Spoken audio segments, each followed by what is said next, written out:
মাত্র ৫ মাসের মধ্যে সাধারণ এক পার্ক হয়ে গেছে বিশ্বকাপের স্টেডিয়াম। নিউ ইয়র্কের এইসেন পাওয়ার পার্কের নাসাউ কাউন্টি স্টেডিয়ামটি টি-20 বিশ্বকাপ আয়োজনের জন্য প্রস্তুত হয়ে গেছে। ৩৪,০০০ ধারণ ক্ষমতা বিশিষ্ট এই স্টেডিয়ামটি বিশ্বের প্রথম অস্থায়ী ক্রিকেট স্টেডিয়াম। বিশ্বকাপের জন্যই প্রস্তুত করা হয়েছে এই স্টেডিয়ামকে। নিউ ইয়র্কের নাসাউ কাউন্টি স্টেডিয়ামে আয়োজিত হবে বিশ্বকাপের ৮ ম্যাচ।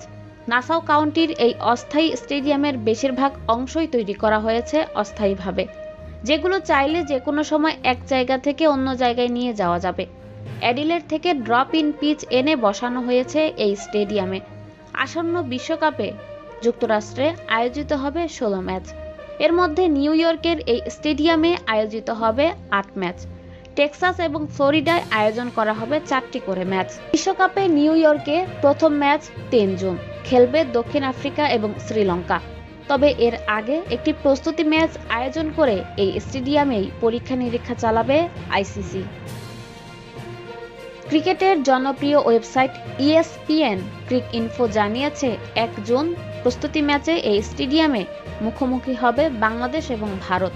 মূল পর্বে ৯ জুন ভারত পাকিস্তানের হাই ভোল্টেজ ম্যাচ আয়োজিত হবে নিউ ইয়র্কের এই স্টেডিয়ামেই। ১০ই জুন এখানেই দক্ষিণ আফ্রিকার বিপক্ষে মাঠে নামবে বাংলাদেশ। মজার ব্যাপার হচ্ছে, নিউ ইয়র্কের এই স্টেডিয়াম ৫ মাস আগেও ছিল পার্কের সাধারণ একটি মাঠ। খুবই অল্প সময়ের মধ্যে এখানে স্টেডিয়াম তৈরি করে বিশ্বকাপের ম্যাচ আয়োজনের উপযোগী করে তোলা হয়েছে। প্রায় ২৩,০০০ কিলোমিটার দূরের অ্যাডিলেড থেকে আনা হয়েছে ড্রপ ইন পিচ। শুরুতে জাহাজে করে ড্রপ ইন পিচ পাঠানো হয়েছে অ্যাডিলেড থেকে ফ্লোরিডায়। পরে সেখানে উষ্ণ তাপমাত্রায় সংরক্ষণ করা হয় পিচগুলোকে। এরপর বিশ্বকাপের আগে সড়কপথে ফ্লোরিডা থেকে নিউ ইয়র্কে নিয়ে মূল মাঠে এবং অনুশীলনের জায়গায় বসানো হয়েছে সর্বমোট ১০টি পিচ। ৪টি পিচ ম্যাচের জন্য এবং ৬টি পিচ বসানো হয়েছে অনুশীলনের জন্য। অ্যাডিলেড ওভালের প্রধান কিউরেটর ড্যামিয়ান হো এর তত্ত্বাবধানে তৈরি করা হয়েছে ড্রপ ইন পিচগুলো।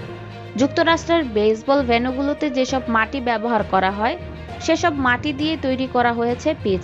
সেই সাথে রয়েছে একটি নির্দিষ্ট ধরনের ঘাস, যেটি উষ্ণ আবহাওয়া এবং রোলিং ও ভারী ব্যবহারের ক্ষেত্রে কার্যকরী। ৫ মাসের মধ্যে প্রস্তুত হয়ে গেছে নিউ ইয়র্কের স্টেডিয়াম। ৫ মাস আগেও যা ছিল পার্ক, তা এখন ক্রিকেট বিশ্বকাপের ম্যাচ আয়োজন করার স্টেডিয়াম।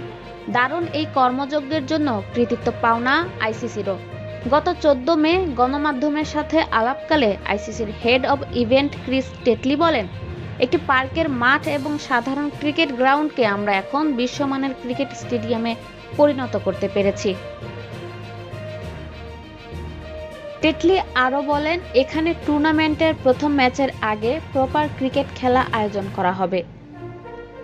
মূলত চলতি মাসের শেষ দিকে স্থায়ী দলগুলোর মধ্যে ম্যাচ আয়োজন করে স্টেডিয়ামের অবকাঠামোগত এবং ক্রিকেটীয় বিষয়গুলোর অবস্থা পর্যবেক্ষণ করা হবে। সবকিছু ঠিকঠাক থাকলে বাংলাদেশ এবং ভারত প্রথম দুটি আন্তর্জাতিক দল হিসেবে নিউ ইয়র্কের এই স্টেডিয়ামে ম্যাচ খেলতে যাচ্ছে। ৯ জুন বিশ্বকাপের গ্রুপ পর্বের সবচেয়ে হাই ভোল্টেজ ম্যাচ ভারত পাকিস্তানের ম্যাচ আয়োজিত হবে এখানেই। ম্যাচের কিছু টিকিট এখনও বাকি আছে। সমর্থকরা চাইলে টিকিট কিনতে পারবেন আইসিসির ওয়েবসাইট থেকে। আগামী ১ জুন থেকে ওয়েস্ট ইন্ডিজ এবং যুক্তরাষ্ট্রের মাঠে গড়াবে টি-20 বিশ্বকাপ।